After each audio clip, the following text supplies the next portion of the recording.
आमलकी एकादशी व्रत कथा। पापी बहेलिया एवं राजकुमार वसुरथ की कथा।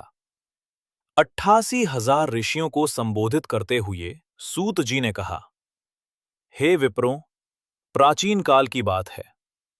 महान राजा मांधाता ने वशिष्ठ जी से पूछा, हे वशिष्ठ जी, यदि आप मुझ पर प्रसन्न हैं तो ऐसे व्रत का विधान बताने की कृपा करें जिससे मेरा कल्याण हो।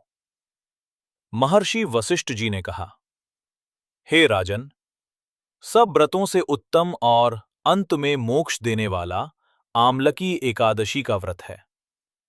राजा मांधाता ने कहा, हे ऋषि श्रेष्ठ, इस आमलकी एकादशी के व्रत की उत्पत्ति कैसे हुई? इस व्रत के करने का क्या विधान है? हे वेदों के ज्ञाता, कृपा कर ये सब वृतांत मुझे विस्तार पूर्वक बताएं। महर्षि वशिष्ठ ने कहा, हे राजन, मैं तुम्हारे समक्ष विस्तार से इस व्रत का वृतांत कहता हूं। ये व्रत फाल्गुन मास के शुक्ल पक्ष में होता है। इस व्रत के फल के प्रभाव से सभी पाप समूल नष्ट हो जाते हैं।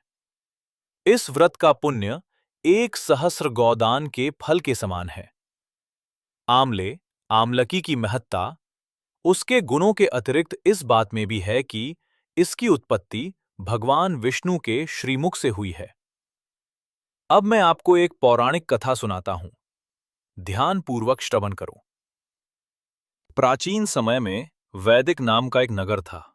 उस नगर में ब्राह्मण, वैश्य, क्षत्रिय, शूद्र चारों वर्ण के मनुष्य प्रसन्नतापूर्वक निवास करते थे। नगर में सदैव वेद ध्वनि गूंजा करती थी।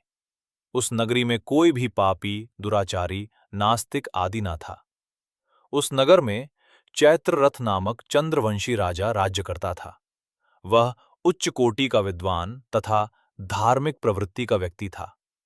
उसके राज्य में कोई भी निर्धन एवं लोभी नहीं था। उस राज्य के सभी लोग भगवान विष्णु के अनन्य भक्त थे। वहां के छोटे बड़े सभी निवासी प्रत्येक एकादशी का उपवास करते थे। एक बार फाल्गुन माह के शुक्ल पक्ष की आमलकी नामक एकादशी आई। उस दिन राजा एवं प्रत्येक प्रजाजन, वृद्ध से बालक तक ने आनंदपूर्वक उस एकादशी को उपवास किया।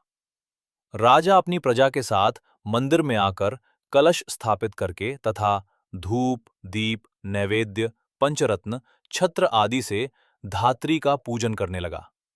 वे सभी धात्री की इस प्रकार स्तुति करने लगे, हे धात्री, आप ब्रह्म स्वरूपा हैं। आप ब्रह्मा जी द्वारा उत्पन्न हो तथा सभी पापों को नष्ट करने वाली हैं।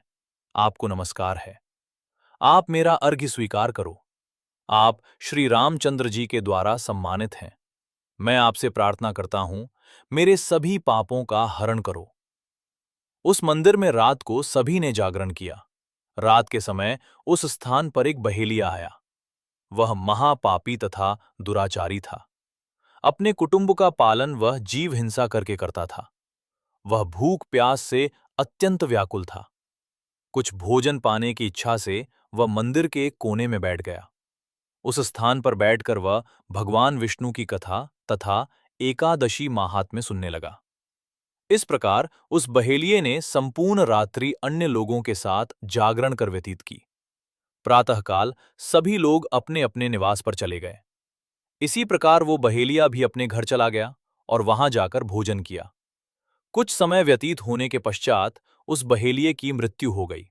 हालांकि जीव हिंसा करने के कारण वह घोर नरक का भागी था, परंतु उस दिन आमलकी एकादशी व्रत तथा जागरण के प्रभाव से उसने राजा विदुरथ के यहां जन्म लिया।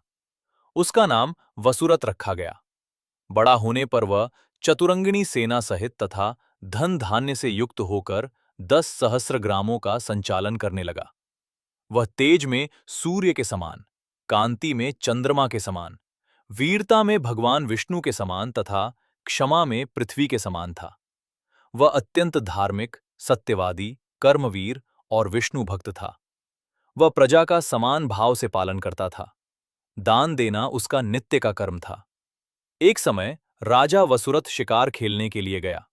दैवयोग से वन में वह रास्ता भटक गया और दिशा का ज्ञान न होने के कारण उसी वन में एक वृक्ष के नीचे सो गया। कुछ समय पश्चात पहाड़ी डाकू वहां आए और राजा को अकेला देखकर मारो मारो चिल्लाते हुए राजा वसुरथ की ओर दौड़े। वह डाकू कहने लगे कि इस दुष्ट राजा ने हमारे माता पिता, पुत्र पौत्र आदि समस्त संबंधियों को मारा है तथा देश से निकाल दिया। अब हमें इसे मारकर अपने अपमान का बदला लेना चाहिए। इतना कह वे डाकू राजा को मारने लगे और उस पर अस्त्र शस्त्र का प्रहार करने लगे। डाकुओं के वह अस्त्र शस्त्र राजा के शरीर से स्पर्श होते ही नष्ट होने लगे तथा राजा को वह शस्त्र पुष्पों के समान प्रतीत होने लगे। कुछ समय पश्चात प्रभु इच्छा से उन डाकुओं के अस्त्र शस्त्र उन्हीं पर प्रहार करने लगे, जिससे वे सभी डाकू मूर्छित हो गए। उसी समय राजा के शरीर से एक दिव्य देवी प्रकट हुई।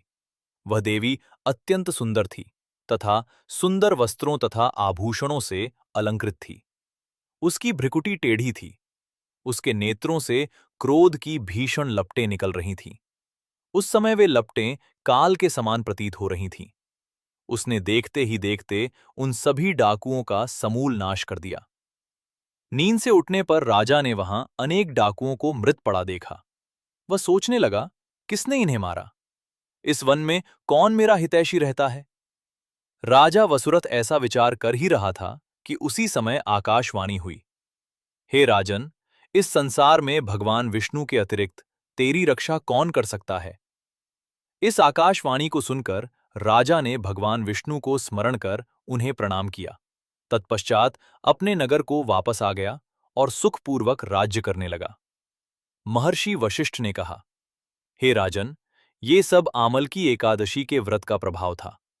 जो मनुष्य एक भी आमल की एकादशी का व्रत करता है, वह प्रत्येक कार्य में सफल होता है तथा अंत में वैकुंठ धाम को पाता है। कथासार। भगवान श्री हरि की शक्ति हमारे सभी कष्टों को हरती है। ये मनुष्य की ही नहीं, अपितु देवताओं की रक्षा में भी पूर्णतया समर्थ है। इसी शक्ति के बल से भगवान विष्णु ने मधुकैटभ नाम के राक्षसों का संहार किया था। इसी शक्ति से उत्पन्न एकादशी के रूप में मुर नामक असुर का वध करके देवताओं के कष्ट को हरकर उन्हें सुखी किया था। इस पवित्र कथा को अपने दोस्तों और परिवार के साथ शेयर करें ताकि वो भी कलयुग के कष्टों से मुक्ति पा सकें। और त्रिलोक ऐप को सब्सक्राइब करना भूलें नहीं ताकि आप अगली कथा मिस न कर सकें।